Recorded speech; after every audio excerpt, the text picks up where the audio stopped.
You get out after 28 days. What does it look like day 29? Boy, that was a fucking magical year. I'll tell you what. Day 29, day 28 or day 27, I was in the counselor's office and they were like, hey, your parents don't want you to come back home. They're giving you a ticket to a halfway house and they're paying for 2 weeks. Here's one in Minnesota. Here's one in Delray Beach. Take your pick. And I'm like, well, I grew up at the beach. I love the ocean, like lifeguarding. I was always into surfing, water stuff. I'm like, that's attractive to me. And that's how I ended up in Delray. And so day 29, flew to Florida, and I had 2 suitcases of clothes, 2 weeks of rent paid, no money, I had nothing. And I had to figure it out. And that was the best fucking thing that could have ever happened to me.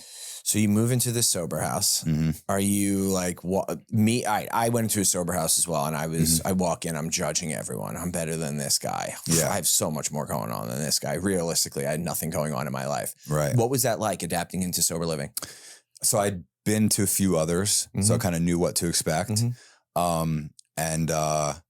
This was not, we're in South Florida. There are so many transitional living houses and all that stuff. And like, I feel very, very fortunate. And I don't know, God puts you where you need to be when you need to be there. And this was just like a big house. It was 2 stories. There was maybe 10 to 12 guys there. And I got clean with like a crew of guys who like stayed clean and did the shit, right? They're not all around now, but they were there for those first 2 years. I was there for 2 years. I lived in the halfway house for 2 years. You lived in a halfway house for 2 years? 2 years. Because I didn't want to. Yeah. I didn't want to.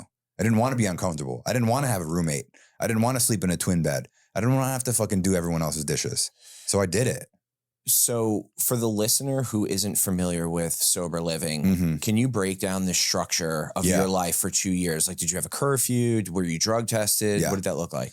Yeah, all that. So like 10 p.m. curfew, drug tested randomly. You always had a roommate. It was very, very rare to have like a single room. That's done for a reason. We isolate ourselves in addiction. Mm-hmm. We need the opposite of that, right? You have to maintain a job. You have to go to meetings. And that was pretty much it. This place was cash pay. So like insurance wasn't involved. I didn't have insurance. The treatment program I was in was state funded, right? So I got blessed with that. So like if you don't work and you don't pay your rent and you don't go to meetings and you're not staying clean, you're homeless. Yeah. You're on the streets. And like I was on the streets in New Jersey in the winter. I didn't want to be on the streets in Florida in the summer. Yeah. So I had that healthy fear. Yeah.